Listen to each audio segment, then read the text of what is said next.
Well, welcome everyone to episode 1 of the DRS Train podcast. Today we'll be covering the Japanese Grand Prix. I'm Peter Brook, and I'm joined by Nav F1 and Psychedelicon. Welcome, guys. Hello, thank you very much for having me, Peter. I'm looking forward to this podcast. Looks like it will go great, and yeah, looking forward to working with you. Yeah, should be a good one. For sure. Yeah, this should be a really interesting one to discuss the race. Yeah, definitely.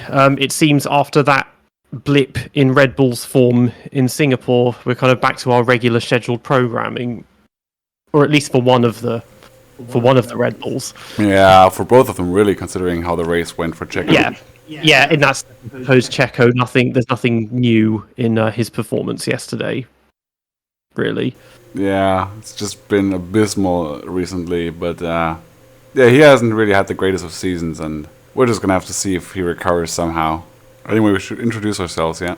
Of course. So I'm Nav F1. I am a wannabe YouTuber, but I'm not at the moment, and I'm 22, a student who has been watching Formula One for 15 years, and I think a lot of insight to give into Formula One. I am an Alonso fan, but I'm not as subjective and biased as some others are, I would like to say.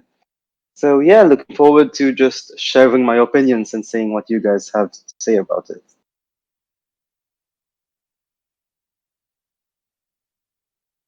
I'm Peter, so I am a full-time YouTuber. Obviously, I've got my channel recently past 25,000 subs. I've been watching F1 since about 2007, 2008, so similar length to Nav.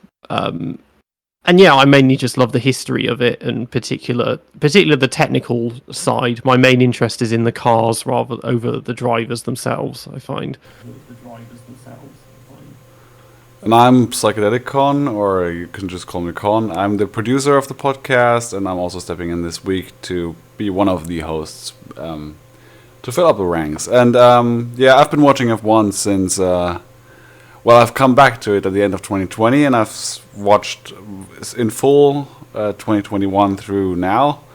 But before that, I saw F1 live for some time in the 2010s, 2011 to 2013 or something like that. And prior to that, of course, as a kid, I was watching during the Michael Schumacher dominance era, and that was quite something. And I've since gone back and rewatched a lot of the other races, and yeah, I just have a general interest in F1, I guess.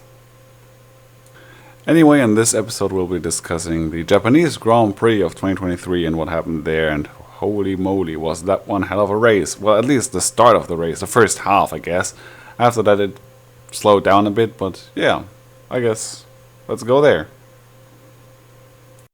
Yeah, so speaking of the race, obviously there were discussions going into this because of the blip in form for Red Bull about whether that was going to continue from Singapore. Obviously it didn't, which I was kind of expecting that they would be back on form, because Singapore is a bit of an outlier as circuits go, with these very low speed corners, and the temperatures can really mess with the tyres as well. And then Suzuka is lots of high speed sustained corners. You barely touch the brakes. It's much more well suited to Red Bull's car, I think. Definitely, and we saw that as soon as free practice started. FP1, FP2, FP3, all kind of dominated by Max Verstappen. Obviously, not with the same gap as he had over the others in quali, but I think that the in-depth analysis of the runs they were doing showed that Verstappen was on to a dominating weekend. And yeah, even the long runs in FP2, looking at the analysis, I think he was lapping half a second faster than Perez on mediums and on the hards, if I believe. So it was back to normal, really. Yeah, Perez has just been absolutely drowning in the inner teammate battle in qualifying across all sessions this year. The quality gap between Perez and Verstappen is pretty much the biggest on the grid. It's over 6/10, I believe, on average in quali across all sessions. Even the second largest gap, Logan Sargent, between him and Alex Albon, the gap is only like a bit more than half a second. And yeah, but really the biggest takeaway from this weekend is that McLaren are truly back. The last few races were not just a fluke. The performance is genuinely there, and the drivers are doing quite well there, indeed. Well, I just want to add that after free practice, as you said, McLaren was looking good, and from the onset, I just wanted it to be a Piastri podium. Obviously, we know it happened in the end, but I think that he had deserved a podium in Belgium as well. And the momentum he has been carrying in this season for a rookie um, has been really impressive. And I'm sure all of us know it, but I think we need to stress on that, on how Piastri has taken it into his stride, having a very fast teammate as Lando, and just not being too confrontational about it, just learning from Lando. And yeah, in FP3 he was third, and yeah, as soon as that happened, I think we were onto possibly his first podium. Yeah, I mean the turnaround for McLaren has been enormous. It's the equivalent to say Jordan in 1998. If you think like the first few races, they were getting knocked out in Q1, and Lando was finishing like 17th or 16th, 17th in places like Jeddah and Miami, and now they've essentially got the second fastest car. Now they've just completely leapfrogged half the field. Yeah, McLaren have basically gone from being backmarkers at the start of the year to now essentially being best of the rest. Like that car is always up there, P2, P3, P4, like in all the sessions. And there's a lot of credit. Yeah, there's a lot of credit to be given to Andrea Stella, the team principal, who I remember said at the end of the Bahrain Grand Prix, this was a failure, but believe us, we're going to be back at the front. And most people remembered Mika Hakkinen saying it after 2 or 3 races, but I remember the team principal himself calling it. And there were quite a few memes and jokes about it, being like, there's no way a backmarker goes to the front of the grid. And Stella, who we know has worked with some of the best drivers in the history of the sport, really, he knows what he knows what he's talking about. And as his first job as a team principal, the way he has, well, as you guys said, just turned it around in such a short span of time for his first ever job as a TP is just incredibly amazing, I think. Yeah, in any other era, it wouldn't have been this effective. But I think because the field spread is so small, that's what's made the difference. Because there's, excluding Red Bull, there's kind of barely a second covering the whole field. So you can make those kind of gains. Whereas 10 years ago, a second would have gained you 2 or 3 spaces, or 2 or 3 teams, not the entire grid, essentially. Yeah, this kind of making a leap up the field like this is almost unheard of. Like a few other teams have done it, but going from backmarkers to basically being best of the rest, that's really quite something they've achieved there. And I mean the new regulations are working, so like the whole midfield is really tight, and even Alpine has been up there a few times, although well they haven't really been up there recently, and they're all over the place really. Yeah, they haven't really been in the mix for a little while now, Alpine. They kind of started a good example strong. And a good example of the pace is of how the difference in pace between cars is small is again Alpine, but also Aston being able to go from the second fastest car on the grid to so easily 5th, 6th on some tracks. It makes actually the midfield battle, the battles for the podium, quite interesting as a neutral this season, which is nice to see actually. I'm sure it's already been done, but I should go through and see how this championship would look if Max didn't exist, basically, and how close it would be. Because I imagine it would be very interesting. Yeah, I've discussed this yesterday on one of your Discord servers, actually, because how long is it going to take this year before Max Verstappen is going to end up wrapping the championship, the Constructors' Championship, on his own? You know, like, he's already so many points ahead.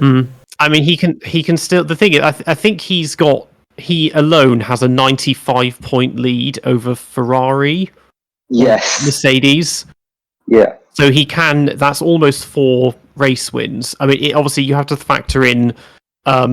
It's probably closer to 3 weekends because we've still got a couple of sprints left, and then there's the point for fastest lap as well. So he's essentially 3 wins ahead of the next team. And even if he wins every race, he can only, the best they can outscore him by is 7 points. If you've got them finishing second and third, they get 33 points to his 26. Yeah. So yeah, he doesn't really. He just needs to keep winning, which for him is not much of a task at the moment. And going back to what the standings would look like if Verstappen wasn't there, it seemed in the last few races that Perez was starting to pull away in that kind of theoretical championship. But again, the Japanese Grand Prix showed us that he's never far away from the most random DNF and the most random crashes that were completely self-imposed. And it again showed how close the non-Verstappen championship would be if it existed. Well, I don't think Checo would necessarily be a title challenger, considering the double DNF he just got for Red Bull, the first double DNF of the year. Well, leading into what caused that double DNF, let's look at quali, which was definitely interesting, I would say. And I mean, a lot of people didn't tune in for obvious reasons due to it being so early in Europe and just in the middle of the night, I think, in the US. Q1, Lawrence Stroll out again. I think in quali, he has been honestly just disgraceful this year. And I'm not saying it to bash on Lawrence as many people like to do. I think it's a bit deserved this season, but yeah, he just doesn't look into it anymore. There have been obviously the rumors that he's considering leaving F1, but yeah, it's been a few Q1 exits for him this year, which contrasted with Alonso's streak of only ever qualifying into the top 10 this season. It just looks really bad for Alonso, I would say. I mean, Stroll has never been a good qualifier, except for that one pole position he got in Istanbul. Yeah. He's always been weak in quali, so that's nothing new. The gap is obviously very significant. If you think that Alonso is maybe not the best qualifier in the world, but he's still getting the car into Q3 every time. And it's just running rings around Stroll. And Stroll just, a lot of people, they sympathise, they'll say, oh, he came back after breaking his thumb or whatever, and he was still able to drive and drove reasonably well in Bahrain. It's like, yeah, but since then he's just done nothing. He's just been invisible, and he's just not, he's contributing basically nothing to the constructors' fight particularly, and to the team, other than a lot of money via his father. Yeah, what hurts Stroll is just his lack of consistency. Like, he has had these outstanding weekends. For mainly the start of the year, he was pretty good in Bahrain and Jeddah, for example. He was running really well. He overtook Sainz at the start there and was going to overtake Russell next before the engine failed, and then he was undercut because he had to use the battery and all that. And he also did quite well in Australia, well, to some degree, but these standout performances are just a bit too far apart. But he's been pretty good this weekend, and I don't know, yeah. But really, I think Saudi Arabia is underrated. Well, that weekend he was very close to Alonso. As you said, during the race, he was like hanging on, obviously not being faster. As you said, he was up there, and it goes again to his professional side, his professional mentality. You shouldn't be giving up after one DNF, and it really looks like it because he had proper pace there, and the only time we saw him have decent pace again was Spain, where actually he was quite far away from the top 3, top 4 teams, and Austria, and that even was only the sprint race.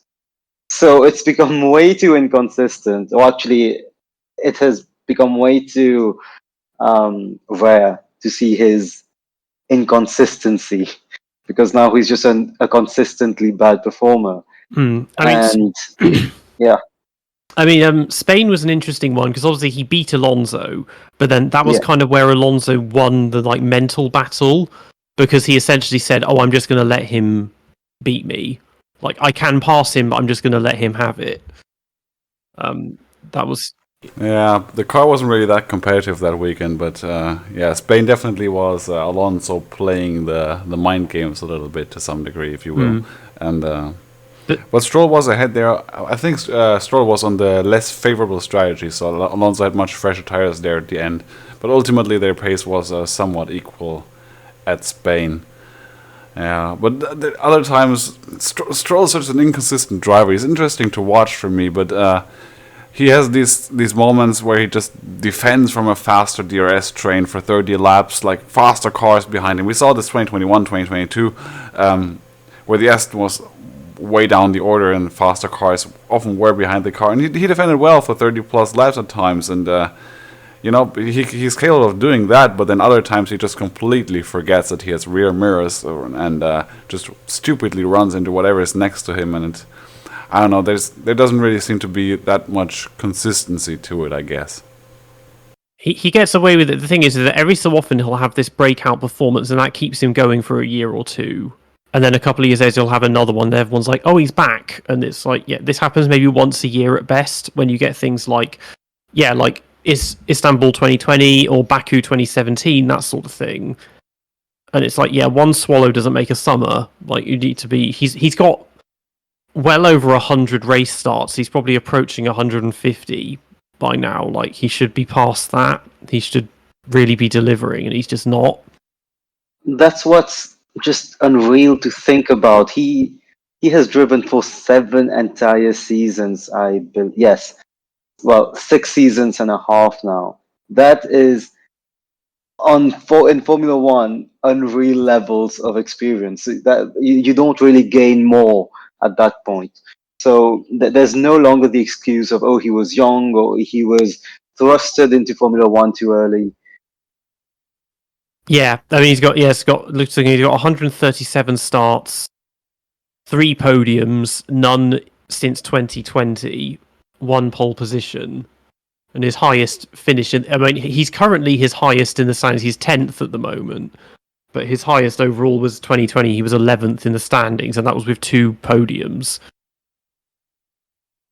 Yeah. And I was checking the standings, and yeah, he's very probably gonna finish below the Alpines, where that could mean he finishes a lowly 12th in the standings, while Alonso could be 4th, maybe 5th if it keeps going badly for them.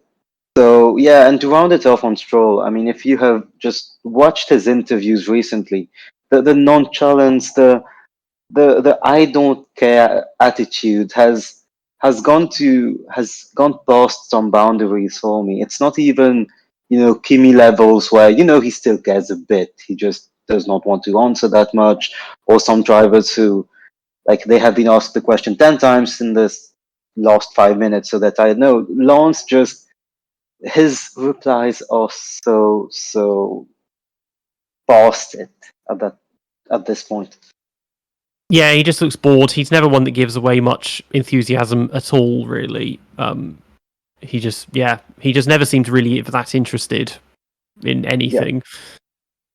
Yeah, we're seeing a lot of discrepancies this year. This is one of the things that's really stood out is the enormous gap between teammates in terms of performance. And another team where this is quite apparent is Williams. Logan is sort of running out of justifications to keep his seat for next year, and he had just a really torrid weekend because, of course, he managed to crash out in Q1 before he'd even started his hot lap. Well, this is where I would want to ask you, probably as part of to represent the listeners listening to this. What do you think about Liam Lawson? possibly moving to Williams, because on paper, yes, it looks perfect, but we all know how it works with contracts. Williams would have to pay bucket loads to Red Bull to ever consider getting Liam. I mean, even Alpine getting Gasly from AlphaTauri, I think, cost 5 million, which is a lot. But at least Alpine is its own team, whereas Williams, they're a privately owned team. Would they even consider paying this? I mean, I'm sure that James said earlier in the season they're not really dependent on pay drivers anymore. I'm not entirely sure that's the case because Logan fits the bill of a pay driver. I mean, his uncle's a billionaire, so I'm sure that's playing a role and everything. If they were to take Lawson on, it kind of makes a mockery of the whole driver junior academy system, because at the moment nobody seems to be racing for teams that they're actually part of the academy for or that they grew up with. Because Mick Schumacher, he was a Ferrari junior, he gets booted, now he's in Mercedes. Albon was Red Bull, he's ended up at Williams. Nick De Vries was Mercedes and then he goes to Red Bull and now he's gone. And then they might take Liam over from Red Bull to Williams. There's no. I mean, Williams are stuck really because none of their juniors are ready, because the highest level that they're all at the moment is Formula 3. So they're not really. None of them. They don't have anyone that they can put in the car yet. Whereas teams like Red Bull and Alpine have possibly too many in that regard. Yes, definitely. Well, right now the rumor in the paddock actually appears to be that Drugovich is number one in the running for the Williams seat. But I would also personally like very much to see Mick Schumacher in that seat, because I think his career at Haas was cut a bit short. But Haas was never really the right fit for him anyway, in my opinion. But yeah, so that's one of the options for Williams. Also, there's. Yeah, they could promote some F2 juniors, but right now it seems like Drugovich is gonna get the seat, and that will pretty much conclude the whole silly season, because there's not really any seats left for next year. Yeah, and obviously as a customer team they have that connection. Mick is a known quantity, as he's already got a couple of years' experience. Whereas Drugovich, we haven't seen in a Formula 1 car. He's done a little bit of testing. But again, Aston Martin, they're another Mercedes customer team. And with him, Aston Martin at the moment is a dead end, because Alonso's not retiring anytime soon. Stroll, if he wants to go, probably his dad would go with him, and then that makes everything go down the toilet because they lose all their money. So yeah, I think maybe give it to Drugovich. And again, he's a Formula 2 champion, so he really should be in a seat. Particularly if you're supposed to leave Formula 2 after you've won it, you've got to give him something to do. I hadn't heard of the Drugovich rumor, if I'm honest, but it's quite interesting. And again, as a Formula 2 champion, you always just think, why not? I mean, whatever the circumstances, whatever it was with MP Motorsport having the most perfect strategies in every single race in 2022, he won it by quite some margin. So why not? And about Mick, what I read was that Alpine wanted to get him for the World Endurance Championship in 2024. So yeah, I'm also very interested in seeing what Mick does. I'm sure he wants to keep an eye on F1, but if the doors are closing, then he will have to look at the rising WEC Championship at the moment. Yeah, because there are similarities, obviously, in his second year with Haas. He was crashing a lot, and Logan is also crashing a lot, and that does cost money with spare parts and everything else, and repair costs. But then Logan hasn't really shown those kind of breakout moments that Mick had occasionally. Because for 2021, I mean, okay, it was Mazepin. He beat him comfortably the entire season. And then last year he had, Austria was a really good weekend for him, especially in the sprint race. And he kind of found himself in Silverstone. Sargent hasn't... It's falling off a cliff very quickly now. because it was kind of at the beginning of the year, it was kind of reasonable, and then as the car got better, Albon started just getting further and further ahead of him, and then he almost got points in Silverstone, almost got points in Monza, and then he crashed last week, and then he's crashed again in the qualifying and again in the race yesterday. And may I add, not, incident-related crashes where he's encountered another driver. It was quite, self-imposed. And what I interpreted from those crashes was just he is hearing what's going on. He is seeing as a rookie that, well, he's not performing as well as the other rookie on the grid, and even Liam now, and he's just trying to push too much or trying a bit too hard.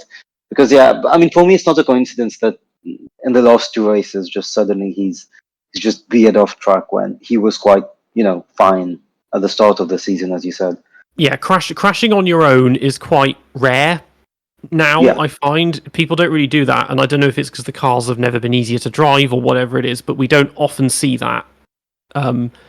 And it seems to have been him and Stroll mostly, because again, I mean, he's lucky he's at Williams rather than somewhere like Haas, because they do seem to be a more supportive and sympathetic environment for him, because they came out very quickly after Zandvoort and said, no, that crash wasn't his fault because the hydraulics failed or whatever it was, and that sort of thing. So they're not throwing him under the bus, but obviously you have to understand Albon is not making those same kind of errors. And yes, Albon's more experienced, but then we're seeing what Liam Lawson who has driven basically flawlessly in what is probably the worst car on the grid, and he's beaten Tsunoda 3 times now as well. And talking about rookie team principals who have done well with Andrea Stella, James Vowles has been again just incredible. He has a lot of experience as well, just like Andrea, working with big teams, but he's dealt with the step up brilliantly, I would say. Very supportive team principal. I mean, we knew him as a nice figure at Mercedes, but yeah, he's been supporting Logan all the way. And Alex, he's been waxing lyrical about Alex. So I mean, I think it's something that doesn't get as much attention. Well, more now than before, but team principals and how they react to a new job. James and Andrea they've dealt really well with their new jobs. And another team principal that's often in the news is Gunther. Have been disappointing this season. It was notable that Magnussen outqualified Hülkenberg again this weekend, but yeah, I mean they're at this incredibly frustrating point where they can qualify well, but they know that they are going to plummet in the order on Sundays. And one of my friends is a Haas fan because of Kevin Magnussen, and all he ever tells me about is how frustrating it is to see a driver qualify P8 to P12, and you just know they are going to lose 7 positions on Sunday without any fault of their own. Yeah, I mean, like back in 2019, they could at least qualify well, even if they almost always drifted outside the points. But now, like, nothing is really working, and the thing is that they're not in a position to take points opportunistically because retirements are rare. Obviously, yesterday 5 drivers dropped out, but like mechanical failures hardly ever happen anymore. And it's so often, if you qualify outside Q1, outside Q3. If you don't make it, you're highly unlikely to score points. But it's just interesting how through 3 different eras of car design, they still have the same problems of a car that's great in qualifying, but then just eats its tires in the race. Mm-hmm. And it's like, I don't understand how that's still a problem, considering that these cars have got nothing in common with the generation before them. Yeah, they don't even have their car design in common. Like, who's the guy who does it now at Haas? I think that's like Simone Resta, right, from Ferrari, and they've had him for a while. And at first they're good, but yeah. I don't know if the cars are still. I don't think their chassis are still. If they're still built by Dallara, they still have the same deal that they get their engines, gearboxes, and suspension from Ferrari. But I mean, again, Ferrari not the best on tyres in the race, but far better than Haas. But it's just the same problems. But I find Haas they've been quiet this year, but we don't hear I see hardly anything from Gunter anymore. Not many interviews, not many media stuff, and also because the team they used to be the comedy team, and now they're just boring because there's no controversy with sponsors or drivers or anything to keep it interesting. There's just nothing. They're just driving around really, just invisibly, And the drivers are in that no man's land where they're not bad, they're not excellent. I mean, Hülkenberg comes up with some incredible qualities every now and then, but they're in this no man's land where no one wants them out, no one wants them really to move up. Yes, again, Hülkenberg has some shouts that he should get into a bigger team, but he's 36 now. I don't think it's going to happen. So yeah, just no attention on the drivers. Gunter, as you said, a bit quieter now. They're not fumbling that badly on race strategies as they used to, or when they do, well, they're already running in P12, so no one notices it or cares about it. It's that they're in the position. It's the same. Alfa Romeo are basically invisible. Yeah, and that's the thing that they're stuck in that area where there's nothing. They're not miles behind, but they're also not competing for points that often. So they just don't get noticed at all. and a team. Yeah, exactly. And another team that used to be there was AlphaTauri. Well, they had drivers that always generated attention because De Vries was being, well, as you said, outside the realm of what we do not really care about because he wasn't performing. Yuki, well, he's always had quite some attention, and his new teammate Liam Lawson has been just, I would say, nothing short of incredible. And in quali Saturday P11, missing out on Q3 by, I think it was 500ths of a second, nearly knocked out Alonso, which, well, it would have been incredible if he had knocked out Verstappen in the last race and, well, Alonso in this race. There would have been a lot of talks about him. There would be some nickname floating around. But yeah, just really impressed by him so far. Yeah, and his reward is to not have a seat for next year. Yeah. It's just annoying. Because I think for next year it should have been him and Tsunoda, because Tsunoda is the thing is he's really stepped up. He's acting like a team leader, and he's making decisions and he's showing that kind of leadership and initiative. The problem he has is that the car and the team are useless. He's so often he's having to outperform the car, and he's being held back by poor strategies, and the car just not being as fast as he wants it to be. And this is obviously getting to him, and it's it's a lot of the results. It's not his fault. He's not crashing all. I mean, okay, he had that collision in Singapore, but he's not crashing all the time, or whatever. And he's clearly maturing. But then they feel like they owe it to Ricciardo to give him a seat. Yeah, I'm not really convinced that Ricciardo is the right fit at Red Bull anymore, really. I think his career is probably done because, where would he go at this point? He's already been with Alpine/Renault. He's been with... he's not going to get a seat at Ferrari. McLaren didn't work out for him. And, that's not going to happen again. And at Red Bull, by the time... you see, they've already had negotiations with Norris for 2026. So, they're pretty much... The rumor is that there's a pre-contract with Norris for 2026, and that Ricciardo is gonna be... If he gets a Red Bull seat for 2025, which is the earliest he can get it, because he's currently signed for AlphaTauri for 2024, obviously... then he'll only have the Red Bull seat for 1 year, and where would he go from there?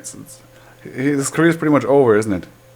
Yeah, that's the thing, you're saying put Lawson in a Red Bull.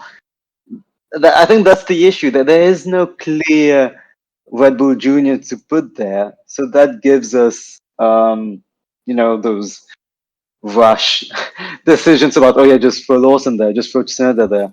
And I think they are also having this issue, Red Bull, that they know Perez isn't performing, but what can they do? I mean, my assumption is they're getting Ricardo in because they're probably prepping him to go into the second seat at Red Bull.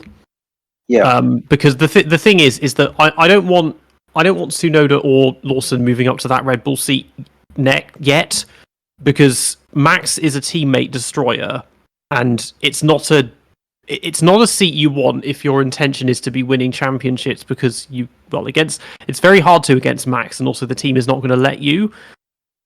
Like, you have to go into that knowing that your job is to be a supporting role, and I don't think that's necessarily the case with Perez. Is that he's done what Bottas did, which at the beginning of the year is think, I'm going to fight for the title. It's like, okay, you are in the best car, but then look at your teammate. Like, you just know that's not going to happen. And it's like, if you accept that you're a second driver position and you're there to support them, and every so often you can pick up a win of your own, it would be a bit more relaxing, probably, and there'd be less pressure on themselves. But now he's just putting pressure on himself because he's not really helping that much in the constructors' fight. I mean, they've won it now, but that's almost single-handedly because of Max. yeah. You just need to take that off, and and I think for Lawson and Tsunoda, they're not even if they fully understood, I'm just here to be the number two, they're not ready for that yet. Yeah. Is the thing. And I don't feel like those two in particular would be fully fine with just being number two drivers. They both seem quite ambitious. They have strong personalities. Lawson has, a track record of performing extremely highly in other, I would say other formulas, but no, actually other kinds of motorsport and just completely different cars. So yeah, they're young and they might be fine with it, but how long would that last? It's quite a big issue. You would think that it's easy to settle, but you don't get your Bottas and Barrichello drivers everywhere. No. And yeah, regarding the gap between Max and in Checo, we saw that in qualifying where Max was almost a second ahead and half a second ahead in the grid, and then we saw that again in the race itself. Because Max, well, he did what he does. He just started from pole and disappeared into the sunset, and Checo just had one of his worst weekends, one of his worst races of the year. Because obviously at the start, there was that collision with Lewis. I only watched that once on the replay, so I haven't looked back to see who was more at fault. But that happened, and behind that as well, we had Bottas and Albon colliding too, and then hitting one of the Alpines as well. So there was as race starts go, we had a lot more going on than usual. There was also Fernando's start from P10 to P6. Obviously, he was starting on softs. Big thing that should be noted, because often he starts on a better tire. I mean, back then when he was known for his starts, it was mostly his talent. Nowadays, it's often, just like in Silverstone Sprint Race 2021, it's him starting on a different compound and making it work. I mean, you do have to make it work, but he jumped from 10th to 6th, making the most of that little Perez-Russell squabble, which I gave him an opportunity to just swoop around the outside. And again, Perez, from the start, you could see he was shaky. That move on Russell that defense on Russell was not on. He just pushed him off track. He had a very poor start compared to everyone around him, which didn't help. But I didn't really. I mean, seeing the screenshot, just how far Hamilton went onto the grass. Yeah, it's amazing he didn't spin from that.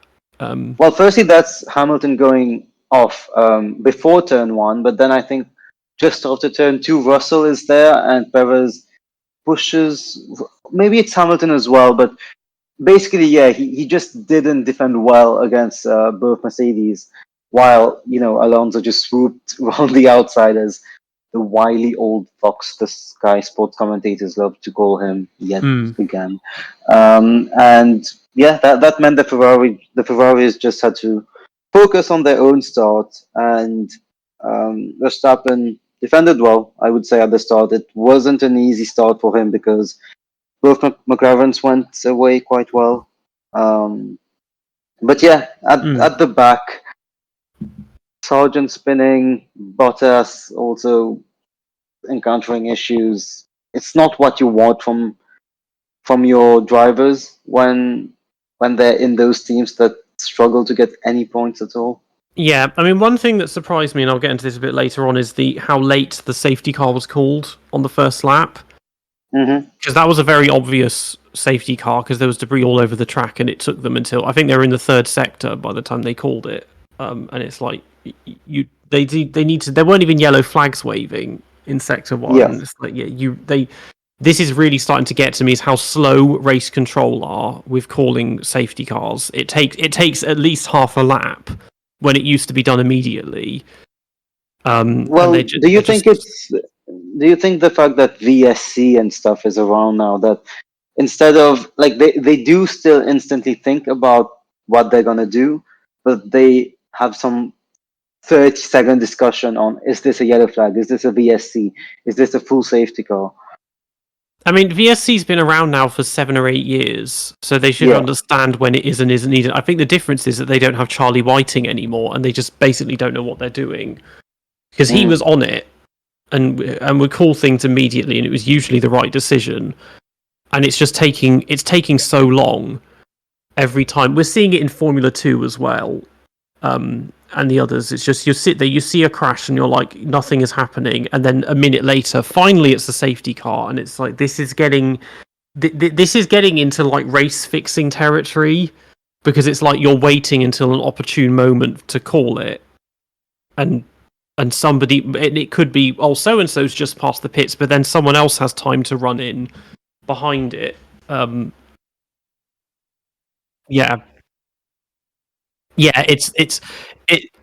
This happened mostly later on with was it Perez hitting Magnussen, where it took took nearly 2 laps to call a VSC, and it's like, come on, you can see there's debris on the track, it's on the racing line, why is it taking that long?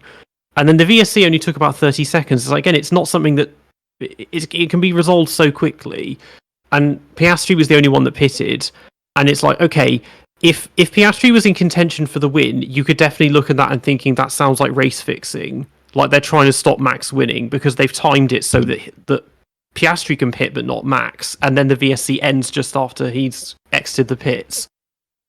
There's like, it doesn't need to take 2 laps just to call a VSC. A VSC it's harmless because they don't last long. It's not like a safety car disrupts the entire race and they take way too long anyway. But a VSC, they can be called at any time and they can end at any time. Like, it's not much of a discussion, to be honest. Yeah, and again, it's not like we're implying that they're trying to race fix. It's just that their decision sometimes it makes it look like it. Obviously, I don't think that's what's going on. But I think even last race when a VSC was called, and was it just after the top 3 had gone by? Yeah, I think they'd gone, and then Mercedes pit or yes, there you go. Yeah, I think Leclerc could have pit, but they didn't pit him because that's Ferrari. Yeah, it's that sort of thing. It's like it's taking too long. Yeah, we've seen them be hesitant with the red flags way too often in the safety cars and all that. Yeah, and well, the only way they can resolve it is just by, acting. It's not the kind of thing where they have to go through some directives or whatever. Just, do it. And I think we're only waiting for a big controversy to happen for that discussion to become mainstream again. Like someone beating Verstappen in a race thanks to them being able to pit for softs 4 laps before the end or something. Yeah. It's because at the moment the stewarding, they have something like, well, actually I suppose I don't know if the stewards are the same. The stewards are more for penalties rather than I was going to say the stewards, also that's a different system. Because there are lots. There's a large pool of about 40 different stewards that they choose from for each weekend, but that's obviously for penalties. That's not race control. I don't know what. They just seem scared about making the wrong decision or the wrong call. It's like, I don't care what. It's like, it's maybe just make a decision. Don't sit on it for ages, because A VSC, again, if you have to, you can upgrade that to a safety car. And we've seen it in the past. If you have to upgrade a safety car to a red flag, then do. Like, maybe you don't have all the data that you need immediately, but sometimes it is just obvious. Like, and for something like this, a VSC is all you need. And well, this time I think only Oscar managed to pit. Yeah, he was the only one that did, because it had ended by when he exited. So yeah, I mean, it obviously meant he overtook Norris, but then fell behind Norris anyway later on. Well, that was part of a big part of the race where, well, the first pit stops were going on. The soft runners, well, they were told to manage their tires, and most thought it would last until lap 15, 16, 17. Well, there was a safety car, as we just said, so honestly, I remember the commentators mentioning it could go up until lap 17, 18, and then, yeah, Alonso gets told to pit on, I think, on lap 11. Tsunoda had pit a lap earlier in lap 10. On lap 10, I'm not sure. He was on lap 9. Yeah, 9, even worse. So, yeah, just the soft runners. Well, yeah, Alonso and Stroll, for example, they had really good starts. I think they picked up 4 or 5 positions each. But that strategy just didn't work because the softs weren't working at all. The mediums were not that good. Sainz, for example, he got told to pit earlier than he wanted to. Obviously, he didn't want to pit, but yeah, I think there was a lot going on with just the compounds at the start. Expectations not really working. I mean, it was interesting. Yeah, with the Sainz thing. I was going to say it was interesting because we had actually 2 and 3 stops for once instead of 1 stops. Yeah. Yeah, on the topic of the Sainz thing, he really wasn't happy with that strategy, and I think they really messed up there because what they should have done, in my opinion, I think, is extended the first stint when the tire was not dead yet anyway. Like we heard the team radios, of course. Leclerc on the 9th lap was told that, or said, I'm not sure what exactly it was, that the tires were dead. Same time as the soft runners, and Leclerc was in the medium, so that's like par for the course. While Sainz on lap 11, so 2 laps later, was told deck as expected and to just basically follow plan A. The strategy was on as they had planned, and yeah, that's just the tire management difference between the two of them. And had Ferrari extended that first stint for Sainz by like 2 more laps or something, and then again, and maybe an extra lap at the end, then he wouldn't have been at the end on the hard for 15 laps. They could have gone for a soft stint instead, like 12 laps on the soft, and Sainz would have been able to get like a much better finish out of that potentially, because the way it was, he was just disadvantaged by a strategy. And another thing about Sainz, as you said, for Ferrari, is when they pitted him when he didn't want to for the first stop, he came out behind Alonso and Leclerc. And obviously, like at that point, you don't think much about it, or you don't really remember it after the race. But he did lose a few seconds there, and by the end of the race, that matters a lot. Especially as you said, he didn't have he couldn't really push at the end because he had many laps to do on his last stint. But yeah, it's small things like this that even in a race where you think Ferrari did a bit normal, it's small things that still hampered their fight against Mercedes in this race in particular. Yeah, that was just Ferrari doing Ferrari things. But this was a pretty like back on the Lance topic. That was a pretty solid race for Lance this time, and again he retired due to no fault of his own. He performed great at the start of the race, overtaking 6 cars, and then later after the pit stop a few cars, and that went really well. But the cars. And again, I don't think that the Aston ever had pace on this circuit to really fight with those cars. Yeah, it's not that competitive. In the perfect conditions, in the ideal situation, I think Alonso could have scrapped the P6, P7 if everything had gone well. But the thing is, Aston Martin, their strategies, their calls, it doesn't really work very often. And I could see why Alonso was annoyed. Obviously not to the extent that he was, but I could see why he was annoyed because there was some scope for doing something, and in the end he was just lost in P8 for I think 25 laps in no man's land. where the Alpines were actually too far. The Alpines thought they had a chance to fight. I think they were too far, and he was way too far from the front runners. I mean, there was because Alonso he started on used softs, which didn't help. But Yeah. none of the soft runners. Well, he was the only one that finished in the points. But he had a very spirited restart of the safety car. But then I was surprised how early they pitted him on the hards, because they then put him on a second set of hards, which he did almost 30 laps on. So he could have he could have almost done a one stop if they'd not started him on softs.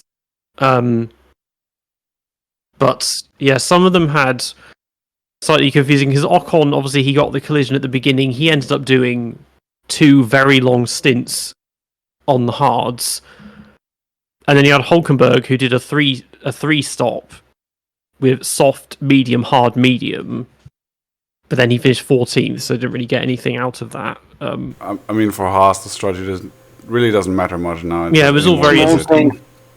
Yeah, small thing, for instance, when Alonso was getting passed by everyone, was Hamilton passing him at 130R, 130R, and I mean, I think personally that overtake was a bit overblown, because he was on the inside. He was already passed before the turn. Obviously, F1 being, well, the F1 account they had to make similarities with other 130R overtakes. And yeah, that's, for listeners, this is also something that you will hear a lot of on the podcast. Some criticism of how the F1 accounts and industry works sometimes, which is a bit too, how would you call it, just flashy and trying to make more of what something small is. But well, that was a good example for me, because if you're overtaking on the inside of 130R, it's just an overtake. It's the same way that we're supposed to pretend that through goes Hamilton is the best overtake ever, when it wasn't. I don't know if it even counts as an overtake, because they weren't on the track when he passed them. It's one of my, through goes Hamilton. Even with my friends, we always talk about it as a bit as a joke, because the Here Comes Sebastian Vettel. I'm not a Vettel fan, but that was epic, because he did just the way he darted away from the slipstream in Spa was quite incredible. Whereas through goes Hamilton, I mean, there are 2 cars outside the track. He just goes by, and anyway, I think he loses the position like 10 seconds later. Anyway. Yeah, he lost it almost immediately to Checo, because I think by going wide, it gave Checo a really good launch back onto the track. Yeah. To pass him. But anyway, that's a whole other topic. Exactly. Last year. But yeah, it was interesting just from pit stops, because looking at the strategies, it meant that from lap 10 until lap 35, we had someone pitting almost every lap, which is extremely rare. And that was good. It was just having that kind of diversity of strategies once again. It's just that once again we had all this close racing, but not for the lead, and that was why it just didn't feel like it meant anything. Like Verstappen was just off doing his own thing, because they got excited in the VSC. They were like, "Oh, Piastri, that's going to put him out ahead of Verstappen." And it's like, well, he's not going to win. Like, I mean, I'm looking at the results. Like, if they say that Piastri gained maybe 10 seconds from that VSC and pitting it, without that, he could have been passed by Leclerc at the end, because Leclerc finished 7.5 seconds behind. I think Piastri. Well, actually, Piastri. Sorry, go. Actually, Piastri only gained like 2 seconds in the pits. The VSC came out right when he was stopping the car, I think, in the pit in the area for the pit stop. So it deployed a bit too late for him. Right. Okay. But Alex Albon actually got the full VSC pit stop, and they were the only 2 guys who pitted under. Okay. Yeah, who pitted under that VSC, and so Albon at least got something out of that. Yeah. But Piastri, he pitted his first stop. That was very early, actually. Well, he pitted, there was like 13. I mean, there were soft runners that, like Stroll on the softs went till lap 14, and Piastri was on the mediums. But then it did mean, maybe this is the wrong reason he fell behind quite a bit, is that both of his second and third stints were both longer than Lando's. And also, I think in general, Piastri might have to. Well, there is a final stint issue with Oscar. In many races, I've just noticed his final stint be just quite a bit slower than his like first and medium stints in a two-stopper, in a typical two-stopper. And I've seen a trend. Now maybe there were some issues with the car. I'm just saying it as someone who saw it, for example, in Belgium, where I think there was damage with the contact with Perez in Belgium, but even in other races, I think maybe that's why you can still see he's a rookie. There's no perfect rookie apart from Lewis, really, and yeah, I think that's something where he might have to work on. Yeah, well, perfect rookie and Lewis. Like, I know someone who would like want to add something to that. But anyway, let's just say Lewis' rookie season was hardly one of the Exactly. It was a very really well prepared season. Like hardly That any also other. goes into play. Yeah. Yeah, most other rookies like didn't have that much prior running. The amount of testing got with McLaren. This is one of the races. Sorry. Yeah, and this is one of the races where it's a bit cynical, but I wish Alpine was a bit slower because it could have been really interesting to see who gets the lower position, so P8, P9, P10, because Alpine locked it up really early. But with all we had such interesting strategies, as you guys said. There was a pit stop in every single lap for like I think 10 laps, and in the end, nothing really transpired from it because, as we know, the top positions are locked, and Alpine locked P10 and P9 and P10. And the most interesting races recently have been where P9 and P10 are not locked, so you get a rogue Magnussen or Lawson or Albon just popping up there. Yeah, that used to be a bit better at the start of the year because back then McLaren, of course, wasn't filling up two of those spots of the top 10 that are basically reserved now. Instead, of course, Aston Martin were up there, but only with one car really, because of course Stroll had a few DNFs and also some weak qualies and other really bad luck in terms of like safety car strategy and stuff that put him out of the top 10 on occasion. And so also the Alpines used to be all over the place. Well, they're still all over the place, but they're now firmly behind the top pack. But yeah, if the Alpines would drop back a little bit, of course, we'd likely see the AlphaTauris fighting for some more points and even get the occasional Sauber or Haas in the points. I mean, we did get Kevin Magnussen in the points recently, but yeah, ultimately, you can't really fault McLaren for going up there and taking those spots. But of course, it does make the lower points paying positions also more reserved and harder to access than they were before, and that's rather unfortunate in my opinion, I think. So yeah, again, and we saw this time also, of course, the Astons were somewhat back with Alonso, mostly firmly in the points, and even Stroll doing quite well. Yeah. Again, some nuance because he did start on softs when I think everyone around was on mediums and hards. But yeah, I was impressed by his start. With his current confidence levels, it didn't look like he would make anything out of his preferential tire compound choices. But yeah, well, again, even when he retired and when he was asked about the rear wing failure, he just spoke about it with such such not disdain. Just he didn't seem to care much about it. When we don't really know what happened. He just retired. I mean, for Stroll, in some ways, it's more like Kimi, basically. So, not on the driving side, of course, but like on the media side, Stroll never really seemed to care much about the media attention and all of that and how he portrays himself to that. He's just he was, of course, very passionate about the racing and the stuff. Behind the scenes, you can tell that, like on the what is it, the grid stuff. He said he spent a lot of his time as a kid on the karting track and practically all of his spare time there and playing tennis. And I mean, yeah, what I get from him is that he just isn't really much of a media personality. He's just more short and to the point, and doesn't really care about the whole circus that surrounds F1 and just wants to race. And of course, in many ways like Kimi, but not on the racing side as much. But Yeah, I think that you can fault the driver for that, really. So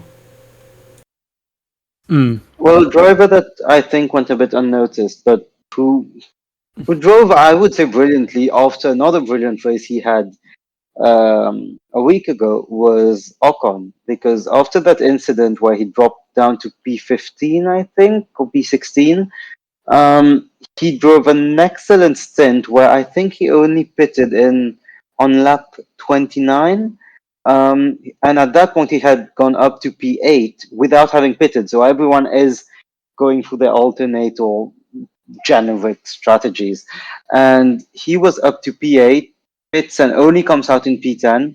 And if I'm not wrong, he was the only driver, or one of the only ones who did a one stoppers in the midfield, at least.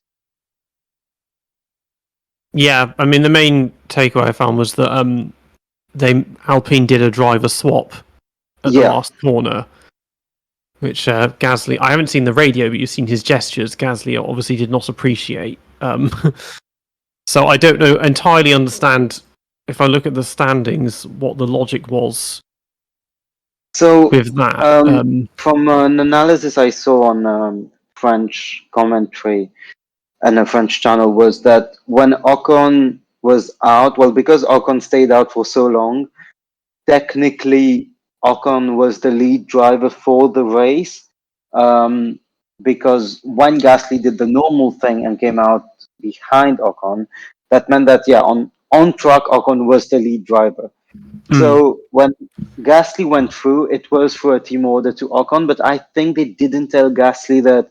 They told Ocon, if Gasly cannot get past Alonso, he will give you back the position. But for some absolutely um, unseen and just incomprehensible reason, they didn't tell Gasly about it until the very last lap. And obviously, you tell a driver that on the last lap of a frantic 53 lap race in Japan, where the circuit is definitely not an easy one. He got annoyed. The one thing I respect is when he was doing those gestures, he was probably saying some very bad things, and he didn't turn his radio on, which is just like I praise that in a world where most drivers will just air it and make everyone know about their feelings. He was quite private about it. Yeah. I mean, the thing is, without that, he would have overtaken Stroll in the drivers and got himself up to 10th. Yes. As well. For Alpine, obviously, it makes no difference in the constructors. It means Ocon gets slightly closer to him, but it just felt kind of unnecessary. But it was interesting. I mean, in terms of the dropouts, it was mostly people like they get damage and then they just give up after 10 laps because.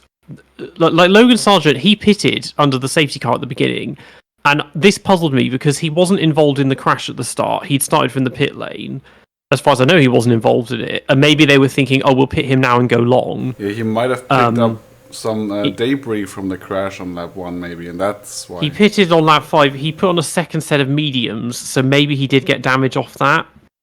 Because then, obviously, he hit Bottas at the restart anyway, and then that would have been damage from that made him retire. But otherwise, I was thinking he could have gained a whole wad of positions just off that, but then he had to pit himself. Yeah, but what I really want to bring up is just how much this race really was just the Perez saga, because what a race he has had. I mean, we've touched upon him previously in already, but holy moly! Like, first he crashes at the start with Lewis, damages the car, gets the front wing replaced. Then he clashes with Magnussen, gets the front wing replaced again.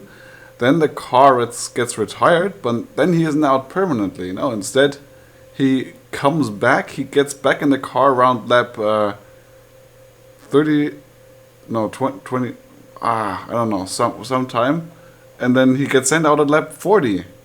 I think they could have made this saga even more interesting if they got him to do a fastest lap. They didn't, but I think that would have been great.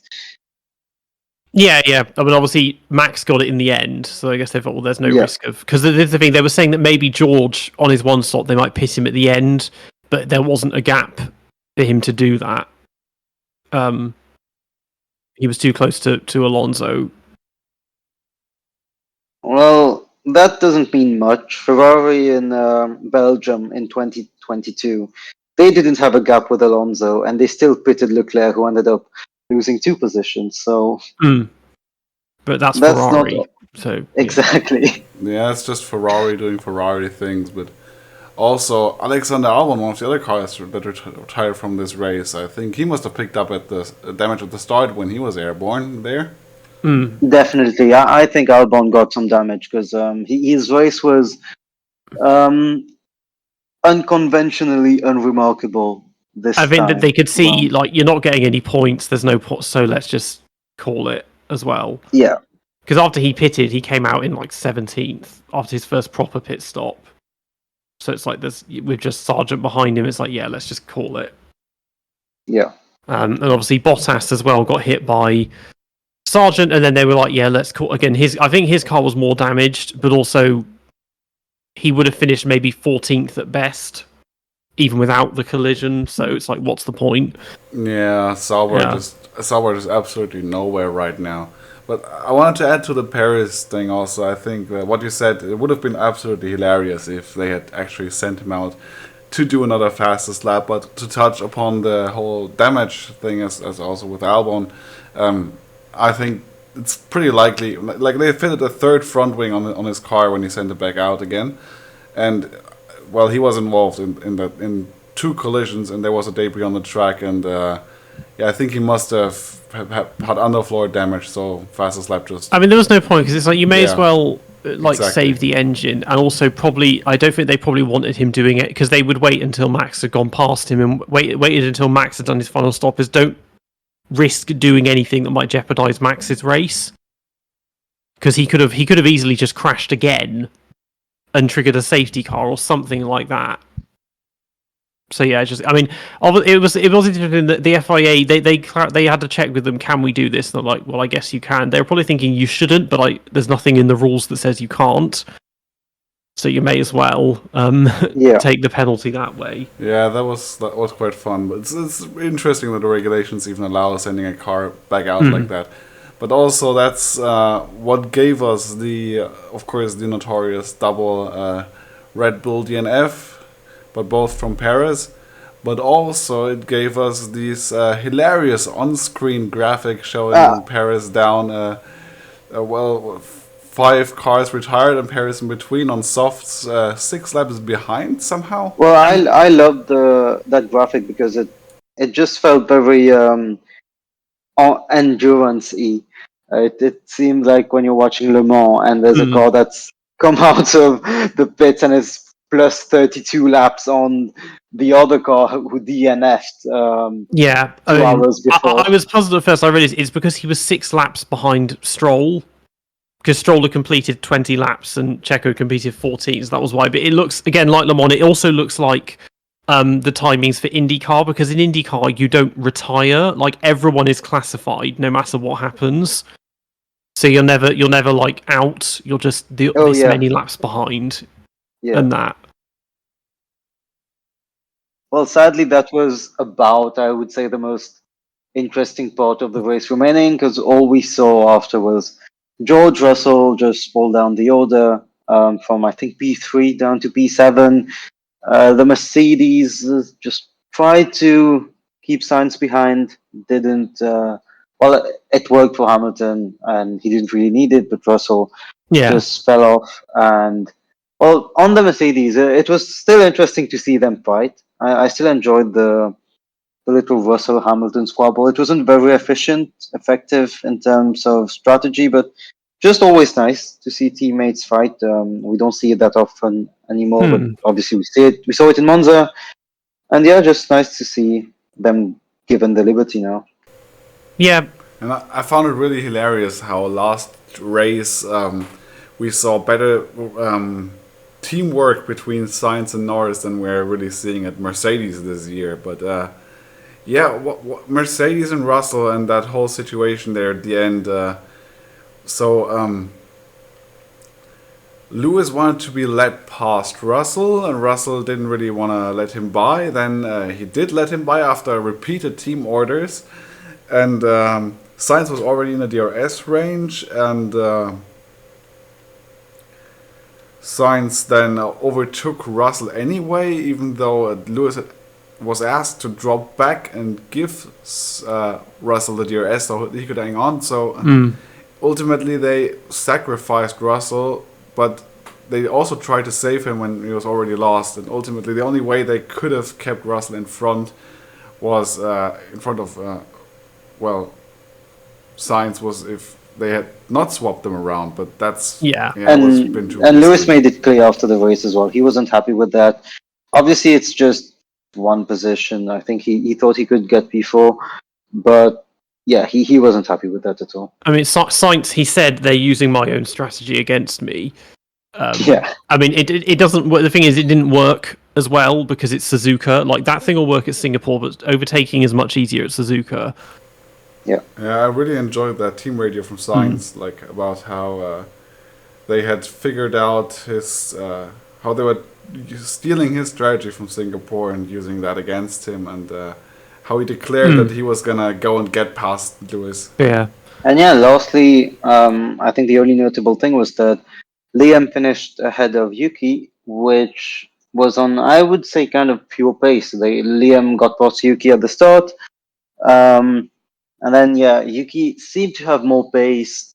They didn't swap the cars because there was no real, gain to be made if the cars were swapped. Obviously, Yuki was a bit annoyed because he was at his home race, wanted some points, but that was never really on the cards.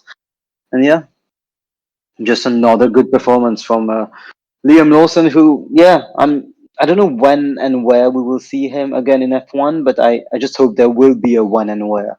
Because and I think there will be, that there is no way that he just gets forgotten after this stint. But yeah, Maybe Red Bull need a third team. They've got such a I thought backlog of about that. drivers. Just make another one. Well, when High Tech lodged a submission, many thought it was kind of a third Red Bull team. They obviously this week three of the four submissions got rejected, so the only one left is Andretti. But yeah, again, it's quite a bit. It's just sad. I think when we had 12 teams, as uncompetitive as three of them were, it was just fun. There's just more going on. Really. Yeah, I think rather than the going on, the more teams is mostly important for the drivers. Yeah. Like for the amount of seats that are there, because there's a bunch of drivers who should have seats right now who just don't. Like, in my personal opinion, Kvyat, but also just like more naturally speaking, Dragovic, Lawson. We're talking about how Lawson should have a seat now, and he's been. I think he's. Yeah, never mind. Lawson, Mick Schumacher, of course, Antonio Giovinazzi, I think, should have a seat, but with only 10 teams, we're not really getting that. And the other teams, of course, that we had did all fold, and they're in the process now of potentially adding more. Yeah, but the High Tech has been turned down, and Lucky Sons has been turned down. So the only entry now that's gonna have any chance of making it is going to be Andretti, and even that's not really certain. And also Andretti said that they want an American driver and a F1 driver with previous F1 experience, so even they're not likely to open up seats for the drivers that I mentioned, but still at least there'd be more seats, and that's the important part. And then meanwhile you have drivers like Perez, who are underperforming right now, and also there's Daniel Ricciardo, who's just, I don't know. I think he's done after that. I think he's done. Yeah, sure. Ricciardo likely will only be back for a short while, and like we already said, I don't see him going anywhere after potentially doing one more year with Red Bull in 2025, if that pre-contract with Norris has actually been signed, like previously discussed. Anyway, let's move on to the DRS rankings. So top 3 of the race, flop of the race, and race rating overall.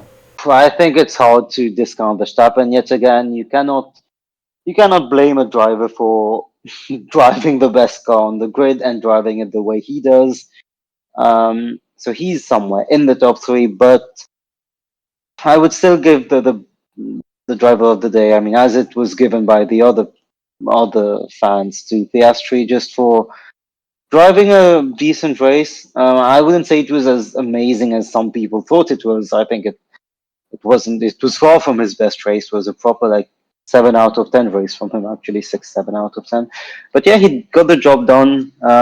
First rookie to get on the podium since Lance Stroll in 2017. Just a very good race. Verstappen again, yeah, good race. And I'm going to be a bit different here, not give it to Lando. And I just really want to note that Esteban Ocon drove a just decent race from where he was on lap 1 up to P9. Obviously, he got P9 because of the Alpine just trouble on the radio. But yeah, just a very solid race from Esteban as well. I think for me, I'm going to be boring and just say Verstappen, Norris, and Piastri. Very fair. Yeah. So if you're gonna be air quotes boring, then I'm gonna be a bit out there, a bit of an outlier for one, and the normal ones are just, of course, Verstappen. I'm gonna go Norris over Piastri because Norris definitely managed the race better, especially towards the end. Like the last 15 laps, Norris just pulled away from Piastri. Like when they got past, I think Russell, like past the other car in front of them, the gap was like 7 seconds between them, and by the end it was almost 20. So Piastri just dropped like a stone there. And my third pick is gonna be Lance Stroll actually, and that's why I'm calling myself the outlier here, because Lance has pretty much had a flawless race. Like he retired. Even with the He retired due to no fault of his own. He didn't have an accident. He had the rear wing failure, and but he did overtake. that's interesting from such an early retirement. But yeah, he was driving well. That's for sure. Yeah, he had overtaken like 6 cars at the start of the race, and then a few more cars after the pit stop, and then retired despite having not put a foot wrong all race. So I'm just gonna go Stroll because everyone just likes to slag him off all the time. That's But fair. yeah. So talking about drivers who who don't always have good races, who were your flops of the races then? Of the race then? For me, well, the two obvious ones are Sargent and Checo.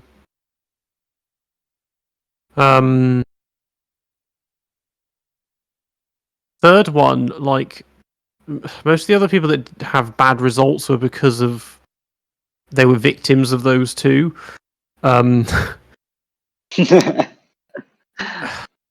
I guess maybe Alonso or even Russell. I don't know. Everyone else just kind of did their thing. Yeah. Oh, the problem. sometimes they aren't pretty bad. Maybe Tsunoda. Actually, I'll say Tsunoda because he finished behind Lawson. Yeah. And he could have finished in the points probably. What about you, Con? I mean, for me, it'll have to be Perez. Like other candidates, of course, were honorable. Like I don't know, Bottas didn't have the most convincing race, but that wasn't really his fault. He was spun around twice. Well, he crashed into someone else, so that was his fault. But then he was spun around by Perez? No, Sargent, which wasn't his fault. But overall, he's just had an abysmal weekend. So yeah, I don't know. I don't think it can be anyone else. I can see some why you'd vote for some others, but yeah, Perez for sure. Like I really don't think Perez has had any worse weekend this year. So yeah, that it can't be anyone else really. So Nav, what about you? Who was your flop of the race, or who were your flops of the race? Huh? Perez, Sargent for obvious reasons, and then I'm just gonna throw a curveball in there and just say Aston Martin as a whole, because well, the rear wing issue with the Stroll, I don't know what happened, and no one really knows what happened. Maybe it's on the internet somewhere, but I haven't seen it, and if I do not know what it is, I can only assume it was a reliability issue. And Alonso's race, I mean, Aston Martin's strategy with Alonso, in the end, it didn't make much sense. Either you do a one-stopper and you gamble, or you go more aggressive, but you don't do a weird two-stopper with short stint on hards followed by a long stint on hards, and just the general pace is it's gone down by so much. Alonso was happy with his race and with the car, but yeah, just disappointing team at the moment. So, how many stars are we ranking this race out of 5? Yeah. Just solid 3 here. 3 out of 5. I don't think it wasn't bad. You know, we had a mixture of strategies, unpredictability in the midfield, a couple of collisions. I give it maybe a 6. I think. 6 out of 10. 6 out of 5, yeah, of course. Out of 5. Oh, sorry. 3, then 3 out of 5. Yeah, 3 out of 5, 6 Yeah. out of 10. That works, I guess.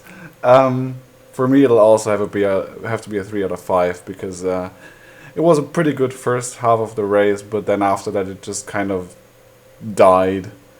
I mean, we didn't really get much unexpected stuff after the retirements and so on. We just saw the strategies play out. Of course, there was something happening each lap. Someone pitted and so on. But we knew pretty early on who was going to be doing a one-stopper, who was going to be doing a two-stopper, and how that was going to play out at the end, of course, with Russell, for example. Some teams were also on 3-stoppers, but, I mean, the Haas, for example, didn't really... It wouldn't have mattered what strategy they would have been on, let's just say. Again, on Russell, I feel it's the kind of strategy that 10 years ago could have worked perfectly because a backmarker would have crashed or some engine would have blown and he would have stayed in 3rd or 4th because he would have benefited from a VSC or SC or whatever. But there's just not enough going on now for those strategies to really work. Peter, why don't you just introduce what the DRS rankings will be to our new listeners? So this is an ongoing series. So obviously, part of the vision and concept for this podcast is that we're all historians of F1, or at least or enthusiasts, and we've been watching for a long time, and so we can talk about things that happened 10, 20, 30 years ago in a lot of detail, in a way that you don't hear from many other podcasts that are very much focused on the now with Formula One.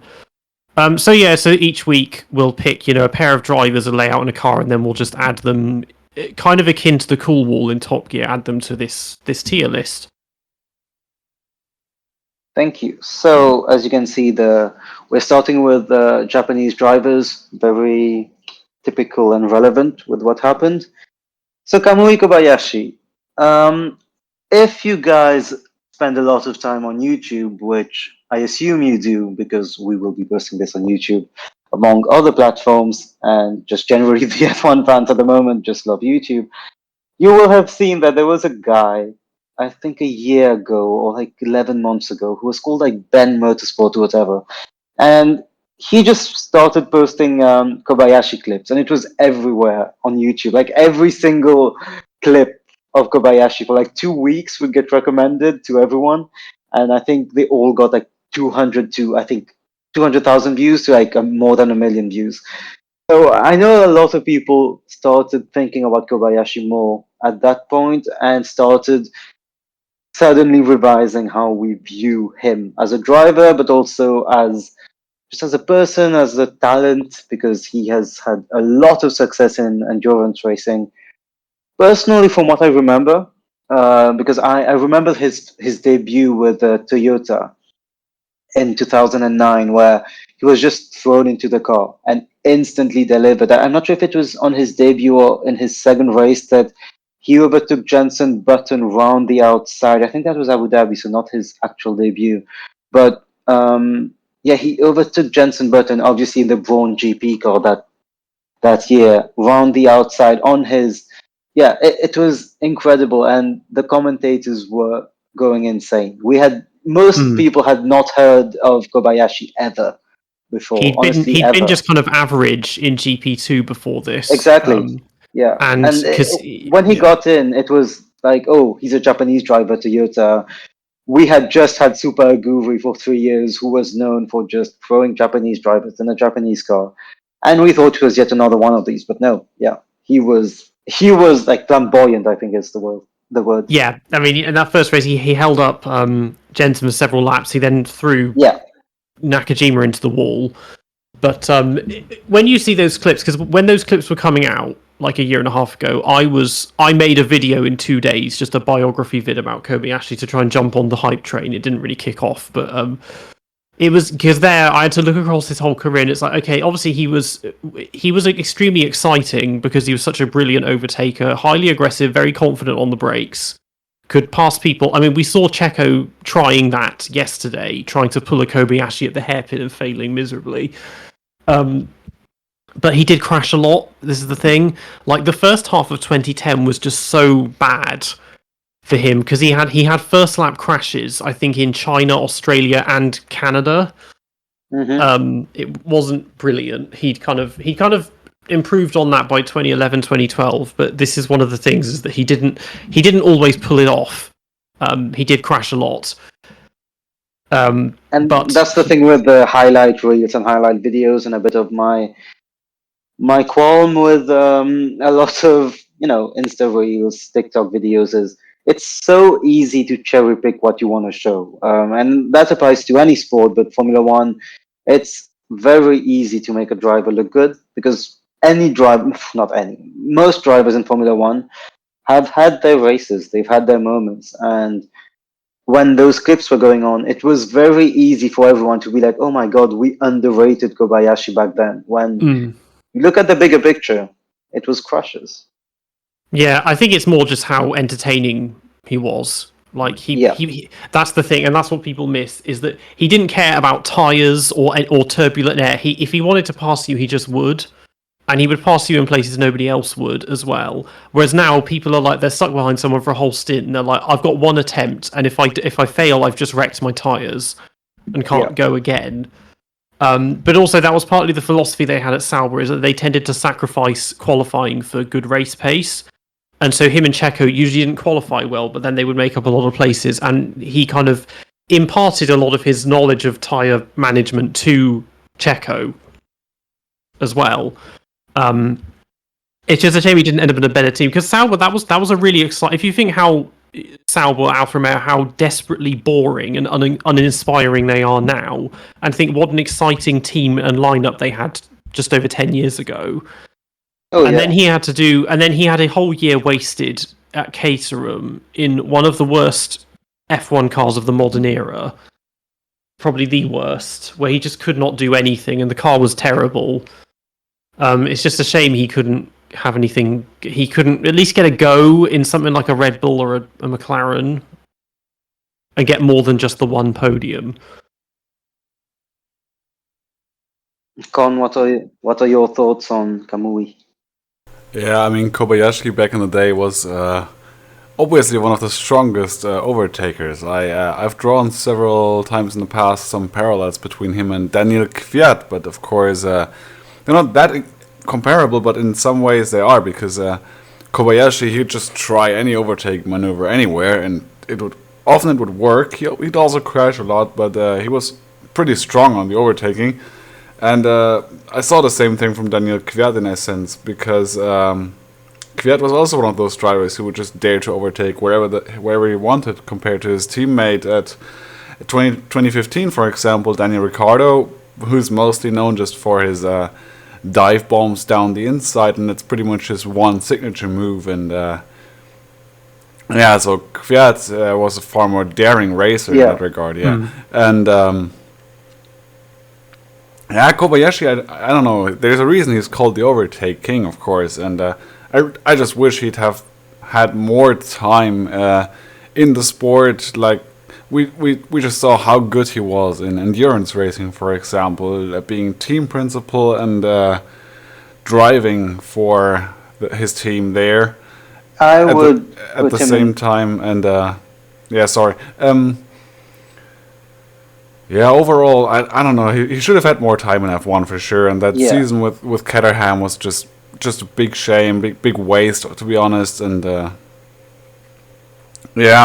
don't know. I think I would probably rate him as a solid. I would probably go as far as to say he's A tier, but I also kind of want to leave some room upwards for future rankings. Oh yeah, Toyota, yeah. Yeah. So, yeah.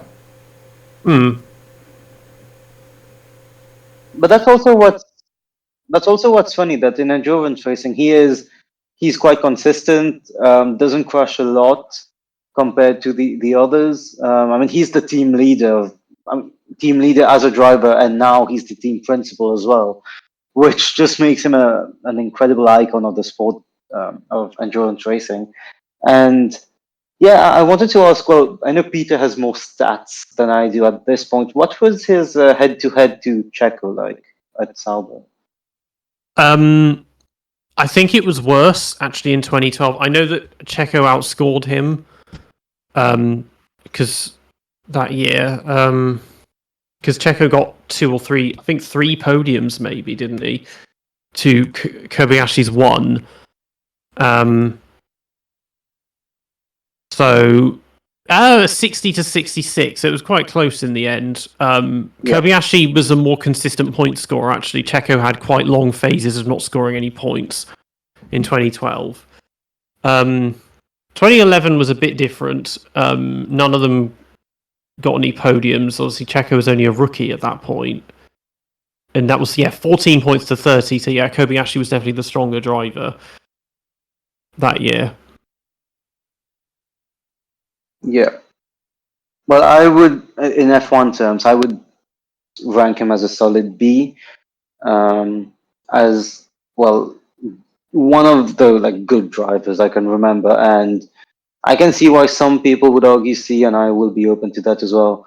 But I would argue he was a B because I'm not sure how much we are gonna take what the driver meant for the sport as a whole. But I remember watching and thinking, okay, something can happen thanks to him. It's not always gonna be good, always gonna be incredible, but yeah, I would just rank him as a solid B. Yeah, I do the same, I think. Yeah, like I said, I would rank him probably a low 8 here or a high B tier, I guess. But yeah, the big takeaway with him is like what I said. He just should have had longer in the sport, and yeah, that's the main thing I'm taking away from Kamui Kobayashi.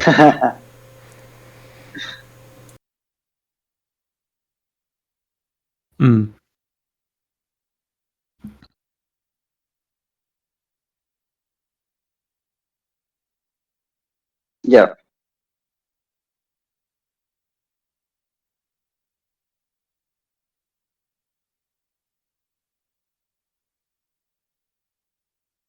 Oh, definitely. He definitely should have had a longer career. Another driver who some argue could have had a longer career is obviously Takuma Sato.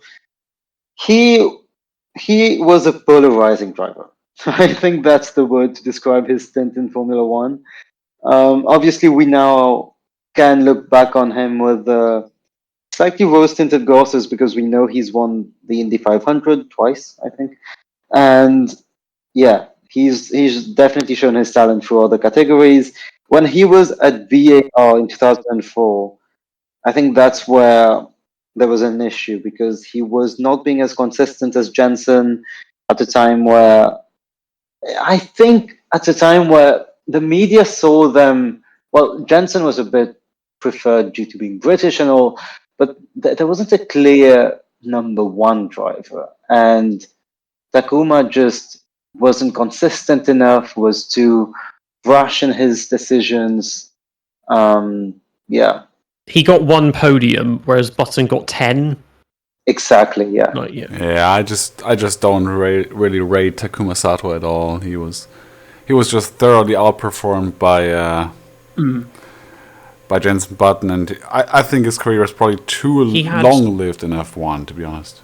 He's another one. In many respects, very similar to Kobayashi in that, very aggressive and that, but also crashed a lot. I mean, with Sato, most of his crashing came in his first year with Jordan.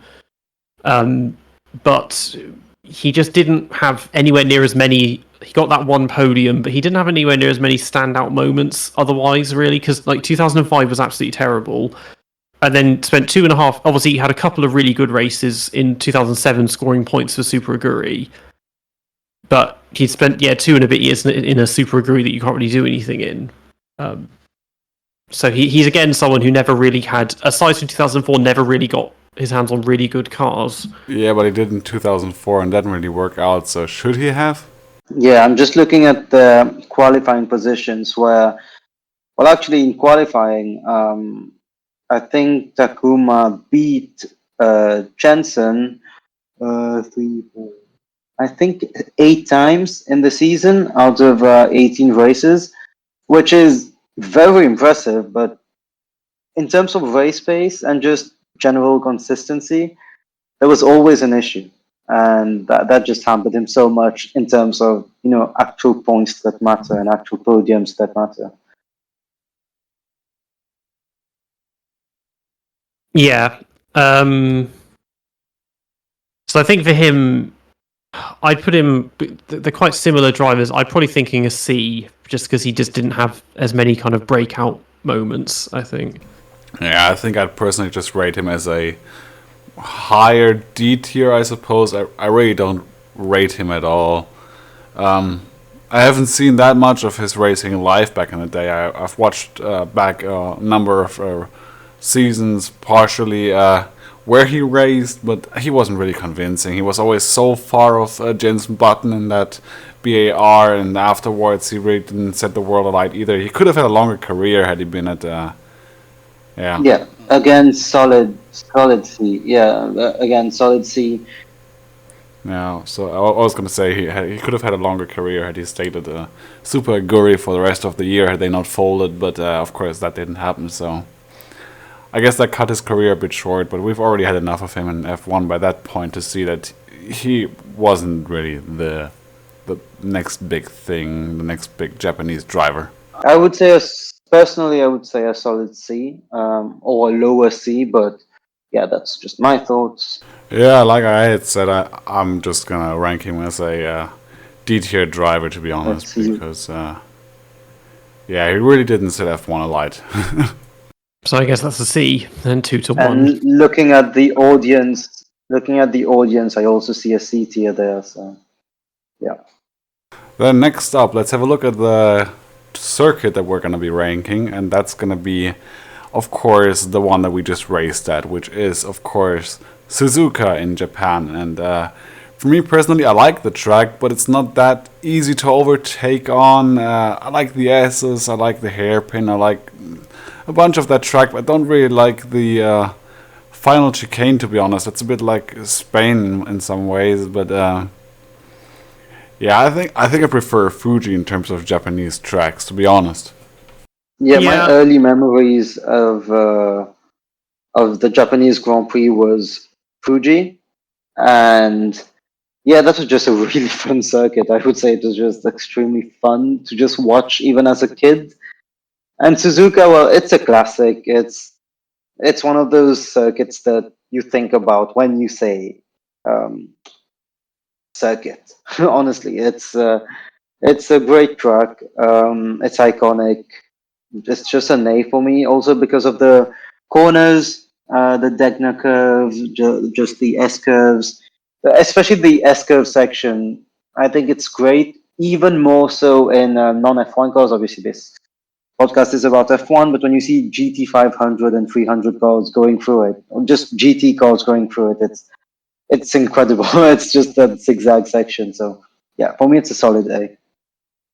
I think I'd go an A as well. I mean, I don't particularly like it in the games. I've never really been able to lock in a good lap on it. I can't get the S's together. Yeah. But obviously, it is obviously a great historic circuit. It's got, elevation changes, interesting environment. It's a figure of 8. It's not just long straights of 90-degree turns like all the modern ones. And it has overtaking opportunities. So yeah, I think an A. It's a proper circuit, that's for sure. It's not a Tilke designed generic one. Which, okay, sometimes Tilke has his good ones as well, but this one is like a proper difficult technical circuit with iconic turns and just iconic races. So solid A. Some would argue S, I'm sure, but I would say A. I mean, I can get where people come from with the S tier, but I don't really agree. because well, for one, there's just much better tracks on the calendar. Like we have Monza, we have Spa, we have Silverstone. Obviously, there's a whole bunch of much better tracks with better overtaking and better racing overall. What really bothers me is the chicane, to be honest. Spain, Yeah, Spanish one. it's a bit like Yeah, Spain, and I don't yeah. think that helps the racing much.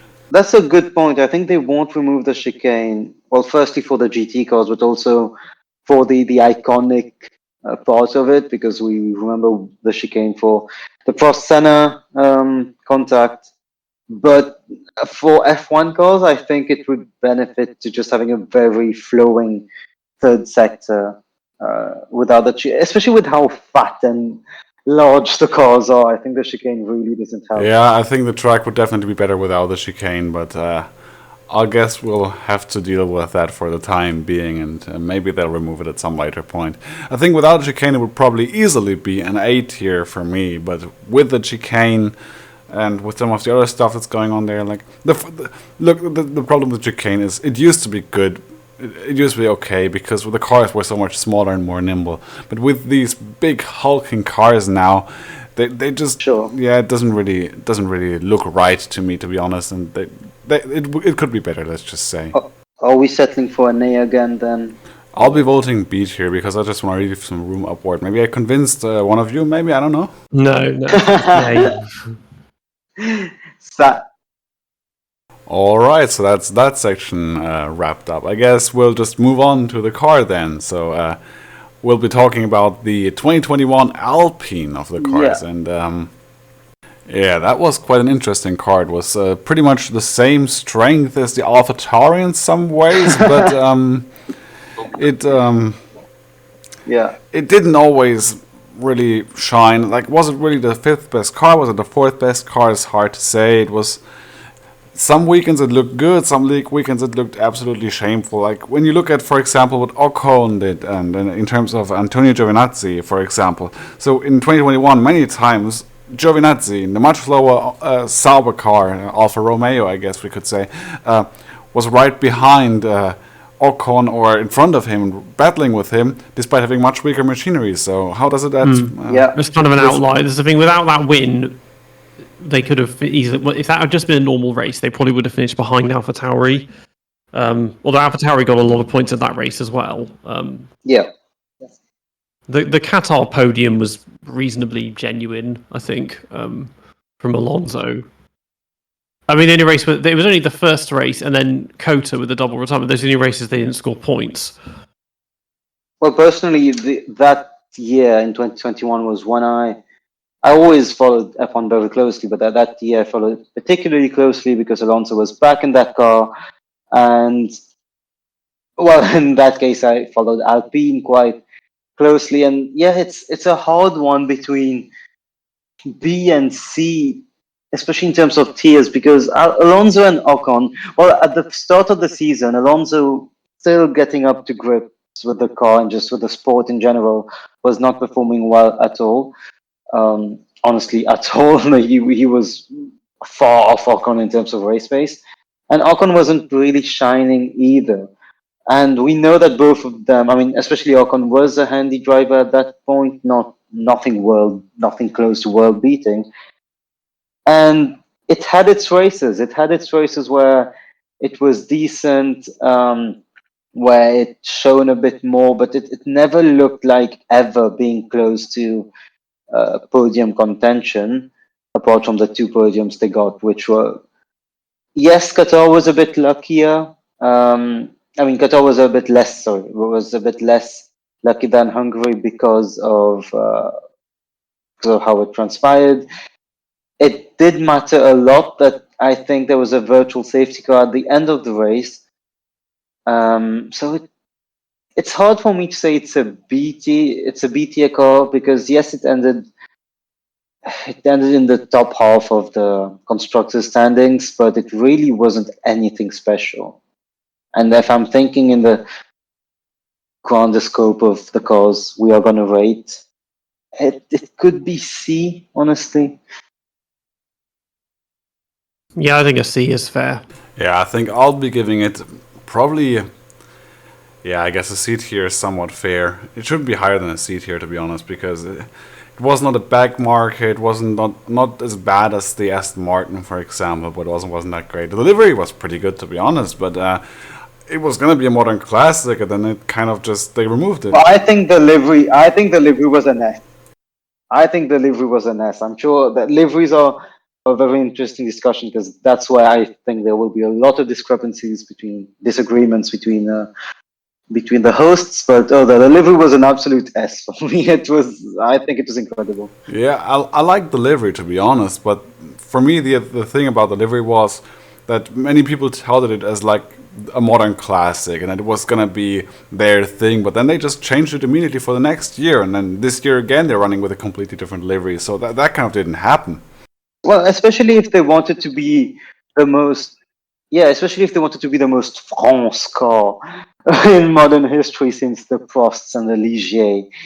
Um, they could have really just stuck. Obviously, I'm sure the VWT sponsorship brings a lot. I'm not sure if it's going to stay with Otmar having left actually. But it was such a nice blue, white, red car that went with their ethos and what they stand for. I hope they go back to it with Ocon and Gasly as the drivers now if they want to go fully down that route. I mean, yeah, I agree with that. C is fair enough for that one. So I think that rounds up the first episode with the DRS rankings.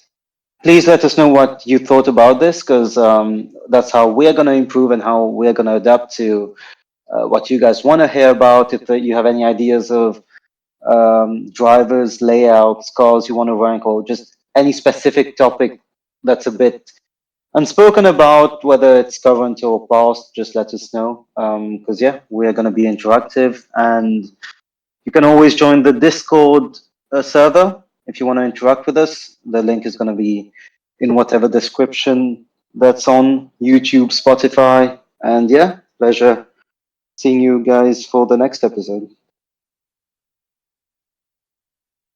Yeah, it was a good one. Yeah. See you around.